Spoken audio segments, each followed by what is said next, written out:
Assalamualaikum warahmatullahi wabarakatuh. Perkenalkan, nama saya Afinda Firantika. Saya mahasiswi dari Universitas Widya Husada Semarang. Saya berasal dari program studi Diploma 3 Keperawatan dengan nomor induk mahasiswa 2005067.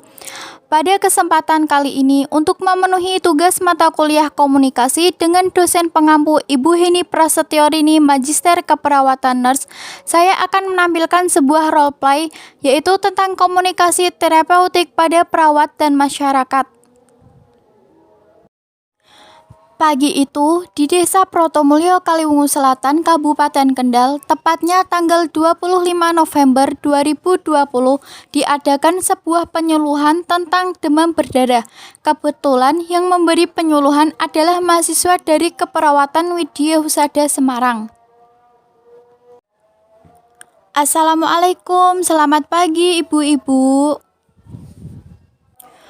Waalaikumsalam, selamat pagi juga Mbak. Bagaimana kabarnya ibu-ibu pada pagi hari ini? Alhamdulillah kabar baik, Mbak. Baiklah Bu, sebelumnya terima kasih atas waktu dan tempat yang telah diberikan kepada saya. Perkenalkan, saya Afinda Firantika, saya mahasiswi dari Universitas Widya Husada Semarang, yang di sini saya akan memberikan penyuluhan tentang bahaya digigit nyamuk. Nah, di sini saya fokuskan pada bahaya demam berdarah. Yang akan saya bahas di sini meliputi apa itu demam berdarah, ciri-ciri orang yang terjangkit penyakit demam berdarah, serta kemudian yang terakhir cara pencegahan penyakit demam berdarah. Nah, di sini ibu-ibu ada yang tahu tentang penyakit demam berdarah itu apa, Bu? Setahu saya, Mbak, penyakit demam berdarah itu penyakit virus yang dibawa oleh nyamuk yang berada di daerah tropis dan subtropis. Terima kasih waktunya ya, Mbak. Saya ingin menjawab bahwa penyakit demam berdarah itu kalau nggak salah penyakit yang disebabkan oleh virus Aedes aegypti, yang biasanya penyakit ini ditemukan di daerah yang tropis ataupun daerah subtropis. Wah, Ibu benar sekali, Bu. Jadi, penyakit demam berdarah ini penyakit yang disebabkan oleh virus Aedes aegypti, yang biasanya penyakit ini itu ditemukan di negara kita dan di negara subtropis, Bu. Kemudian, gejala dari orang yang terjangkit penyakit demam berdarah itu dapat dikenal dengan mudah sebenarnya, Bu. Biasanya, orang yang terjangkit penyakit demam berdarah itu demamnya tinggi selama 2 hari sampai 7 hari, Bu. Dan kulitnya tampak bintik-bintik merah, berkeringat dingin, terkadang juga sakit kepala berat, terkadang juga merasa nyeri di bagian belakang mata, dan merasakan mual dan muntah, Bu. Jadi, jika ibu atau anak ibu mengalami gejala yang sama seperti apa yang saya jelaskan tadi, ibu bisa untuk segera bertindak atau segera dibawa ke rumah sakit terdekat ya, Bu. Iya, Mbak. Terima kasih. Kemudian, untuk pencegahan penyakit demam berdarah sendiri itu bisa dilakukan dengan beberapa metode yang tepat, Bu, yaitu dengan metode lingkungan, biologis, dan kimiawi. Namun ada cara yang paling efektif, Bu, yaitu dengan istilah 3M+. 3M plus yaitu dengan cara 1. Menguras. Menguras yang dimaksud di sini yaitu dengan menguras tempat-tempat penampungan air seperti bak mandi, ember virus dan vas bunga, tempat minum burung dan lain-lain. Yang kedua yaitu menutup. Menutup yang dimaksud menutup di sini yaitu menutup rapat-rapat penampungan air seperti ember, gentong, drum dan lain-lain. Yang ketiga yaitu mengubur. Mengubur yang dimaksud di sini yaitu mengubur semua barang-barang bekas yang di sekitar rumah yang dapat menampung air hujan. Untuk yang plusnya itu pencegahan yang berupa misalnya mosquito net, lotion anti nyamuk, obat pemberantas nyamuk, dan lain-lain. Oh, ternyata begitu toh, Mbak. Iya, Bu. Jadi itu yang dimaksud dengan demam berdarah. Mbak perawat, saya izin bertanya. Iya, Bu. Silahkan. Mbak, saya mau bertanya, benarkah anak lebih beresiko terkena demam berdarah itu lebih tinggi? Berdasarkan kasus yang sering terjadi, demam berdarah itu lebih sering terjadi dan lebih berbahaya jika dialami oleh anak, Bu. Mengapa seperti itu, Mbak? Karena respon imun pada anak terhadap infeksi virus dengue itu belum sempurna. Infeksi lahir akan berupa kerusakan dinding pembuluh darah dan pembesaran plasma darah, Bu. Oh, baik. Seperti itu ya, Mbak. Iya, Bu. Seperti itu, Bu.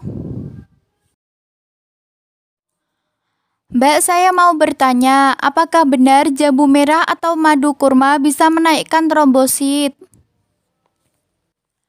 Sebenarnya, pemberian jus dan madu kurma untuk pasien demam berdarah belum terbukti bermanfaat secara ilmiah, namun tidak ada larangan untuk pemberian minuman tersebut kepada pasien demam berdarah, Bu. Mbak, pada seseorang yang mengalami demam berdarah lebih dari 3 hari, apakah cek darah perlu dilakukan untuk mengetahui demam berdarah atau tidak? Pada prinsipnya, cek darah itu bertujuan untuk melihat penurunan kadar trombosit yang disebabkan oleh virus dengue, dan hal itu sebenarnya bisa terlihat pada demam di hari ketiga ke atas, Bu. Oh begitu, baik Mbak, terima kasih banyak atas penjelasannya ya Mbak. Iya Bu, seperti itu. Apakah ada yang ditanyakan lagi Bu? Tidak Mbak, sudah cukup mengerti Mbak. Baik Bu, terima kasih atas kerjasama dan untuk waktunya yang telah diberikan kepada saya Bu. Iya Mbak, terima kasih banyak. Dari penyuluhan ini kami mengerti tentang arti dan pencegahan virus demam berdarah ini Mbak. Iya Bu, sama-sama. Jangan lupa dipraktekkan dan jangan lupa untuk selalu menjaga kebersihan dan kesehatan ya Bu. Baik Mbak, terima kasih banyak.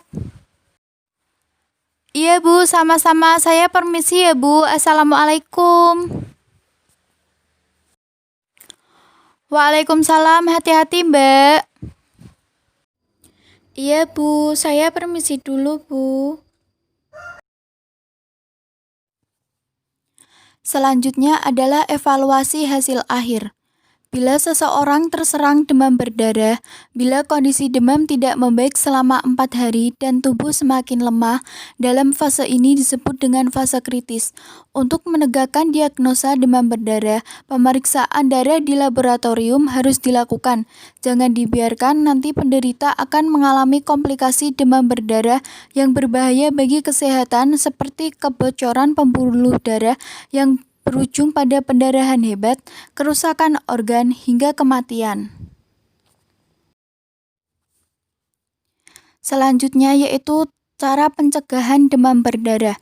Cara pencegahan demam berdarah dapat dilakukan dengan berbagai cara. Yang pertama, menguras tempat penampungan air. Yang kedua, menutup rapat tempat penampungan air. Yang ketiga, mengubur barang bekas. Yang keempat, menggunakan obat anti nyamuk. Yang kelima, menggunakan pakaian tertutup saat keluar rumah. Yang keenam, menggunakan kelambu.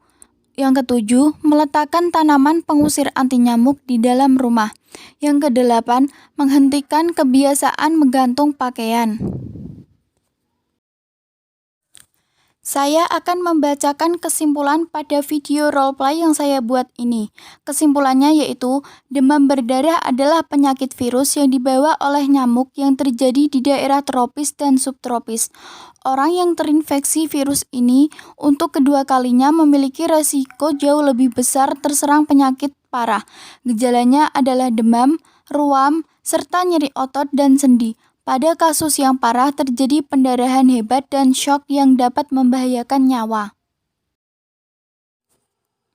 Berikut adalah tampilan roleplay untuk memenuhi tugas mata kuliah komunikasi dengan dosen pengampu Ibu Hini Prasetyorini, Magister Keperawatan Nurse di Universitas Widyasada Semarang. Saya mohon maaf yang sebesar-besarnya bila terdapat kesalahan kata yang saya ucapkan. Terima kasih untuk yang sudah menonton dan semoga bermanfaat. Wabillahi taufik wal hidayah. Wassalamualaikum warahmatullahi wabarakatuh.